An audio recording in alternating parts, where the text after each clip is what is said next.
the UN is organized in every country to have one leader that speaks for the entire UN system in a country. Okay. So the person we're making reference to is this person who is the resident coordinator. Okay. Yeah. And she knows, and she's a person that could, but she's under a great deal of pressure. Okay. Fire.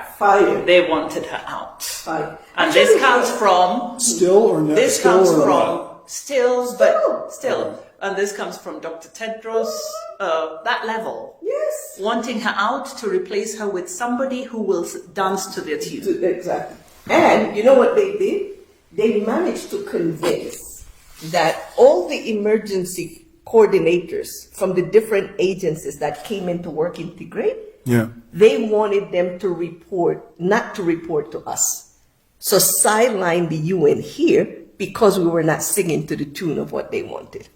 How could they even say that again? I want to wrap my head around this. Say that again, exactly. You know that because of the scale up Yeah. of the humanitarian interventions in the north, many of the agencies had to bring in additional support. We call them search, which is additional technical expertise to be posted in that region. And many had to appoint what we call senior emergency coordinator.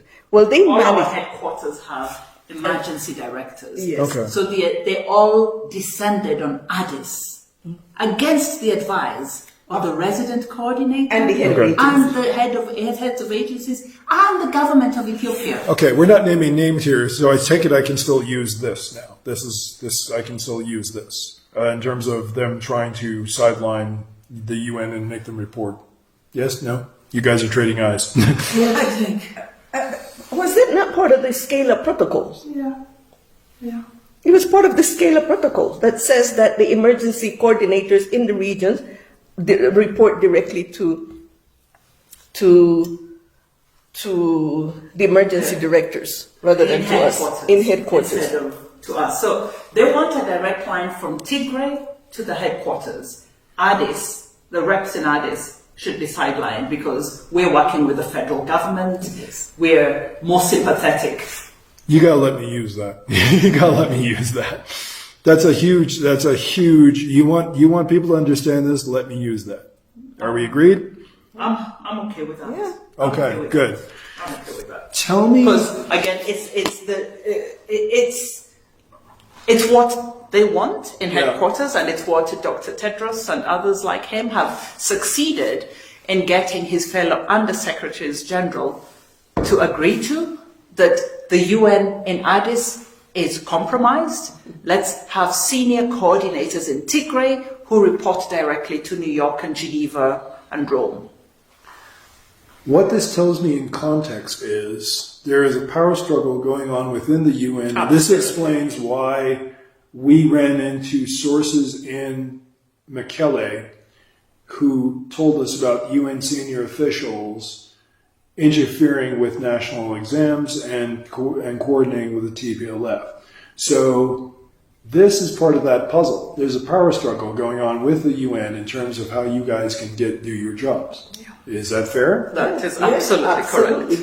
Okay, you guys are in big trouble. Yep. Wow. Paperwork. Again, can somebody supply paperwork to back this up? There must have been memos. There are always memos in a bureaucracy. Somebody had to write this down to say, we should be doing this instead of this. And they would have sent it to multiple people. There's got to be a paper trail. On the discussion to marginalize representatives in Addis, No? I don't think there's paperwork. How is that Or possible? if there is paperwork, it hasn't got to our level. It's being discussed At by that level. Yeah, our. Were you part of these discussions? No, I mean, that's the whole idea. They invited us. So how do you even know that this is true? Because it's coming Because from the the trust- resident coordinator. Exactly. And Okay, she so is it came- saying, okay. I have never seen anything like this, that Okay. emergency directors come from New York and they don't even engage with their representatives on the ground. They go directly to Tigray, come back from Tigray, engage directly with donors, and then, write a report. All right. There's been a strident push for senior representatives in Mekelle and that they should be given sufficient latitude for action. There should not be interference from Addis, meaning us. Because if it's coming from us, we're going to be sympathetic with the federal government and we will perhaps try and steer it in another direction. What you're talking about, though, amounts to a conspiracy within the UN. Yeah, to sideline us. So the safest place to be right now is on Kwesi's side. If you're a Kwesi and you're bashing the government, you're safe. You're safe. If you're Maureen or Denya or these other friends who are not here, you're not. We can't talk at meetings anymore. We go to meetings, we keep quiet. Especially now because of the pandemic, we are in this virtual format of meetings. We don't know who's listening. What is this? Why would this guy? This guy's not Ethiopian. No. So I mean, what is his interest here? Why even go to bat for him? If you are, and I believe you are, Jeff, familiar with how the TPLF works, they recruit people. They have their networks within the UN system. Whether Kwesi is being paid additional money by the TPLF, I have no idea. But he's pretty emotional where TPLF is concerned. Is it possible he's just a true believer? Maybe he's just not paid off, but a true believer in their cause. What's your take? What do you think? But he also has a friend from that region. Yeah, I don't know how true it is. That's one. But they said he's got an Ethiopian girlfriend. Yeah. And rumor is that she's from there. But I don't think that's what motivates him. Yeah, let's not go there. No, the thing exactly. is, I don't like doing that to people. Exactly. God, we need. And all right. Second question is, because you just gave me a peach of a quote, but secondhand. You said your superior official said she's never seen anything like this.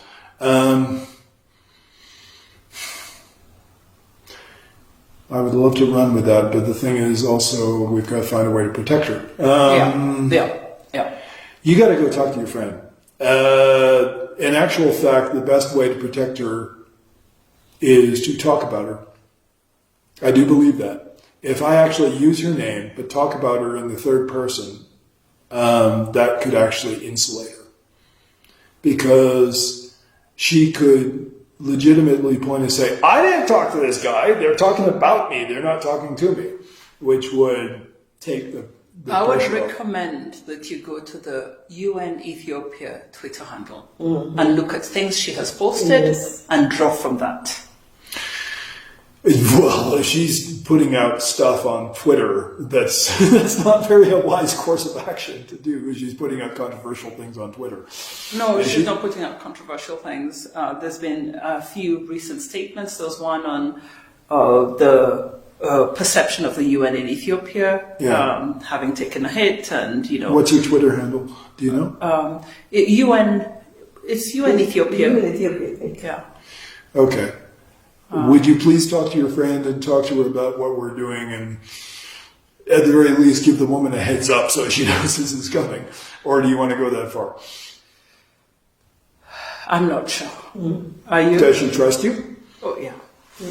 But I mean, she's under a lot of strain. A lot of it.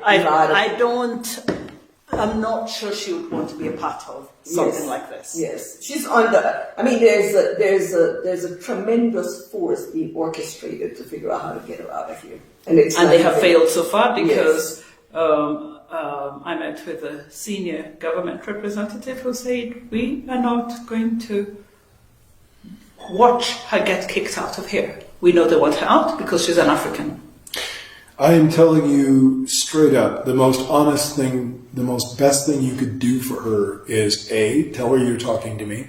B, tell her that the best way I could protect her and actually help you is actually talk about the campaign to oust her and name her. And then watch the fur fly, because then they'll go, holy shit, Pierce knows what's going on. How the hell does he know what's going on? And that will make them back off her for a while. I can't promise it would be indefinite, but I can tell you that she would be safe for a limited period of time, because the shit will hit the fan that once you drag them into the light and say, this is what they're trying to do, that actually, because I told you in our phone conversation, I've been a whistleblower. They put my name in it and they didn't touch me because they went, well, why would his name be in it if he actually spoke to the sources? That's the best way to protect your friend and your colleague. And frankly, if there's a concerted effort to oust her, I say go public with it. But that's got to be her. That's got to be. I don't want to hurt this person. I don't know this person. You should coordinate with her to say, be a part of this because it could help you. And I mean that sincerely. If you need me to talk to her, I'll talk to her. I'll deal with her the same way. If she wants to talk to me, anything that she says to me can be as an unnamed source, same rules. But it would be good to get her permission to say, can we use your name because you're obviously being targeted here. Okay, two things, Jeff. Yeah. One, the push to oust her was tremendous. She has survived it because several key people have said over our dead bodies, including senior people in New York, very, very senior people who have said, stop this nonsense. So it's a certain group of donors. They're waiting. They're waiting. They'll be back. They'll be back. So that is one. I think she has survived it. Okay. But second, we all have different thresholds for, discomfort. Of course. If I was in that situation, I would be looking for Jeff Pierce. I don't know that that is her case. Yeah. So no, my proposal, I perfectly understand. My proposal would be her contact information is public. If you go to the UN Ethiopia website, her number is there. Call her or email her and say, I'm hearing A, B, and C about what's happening in Ethiopia. Would you be willing to speak with me off the record or on the record? She has no reason to trust me, and I wouldn't blame her. Given the way that the other media have treated her, unless she's familiar with what I do. She is very familiar with you. She follows you. Okay. And she shares your tweets with me. I share your tweets with her. Okay. She knows you very well. Yeah, because given how... Let me double check the recording on the...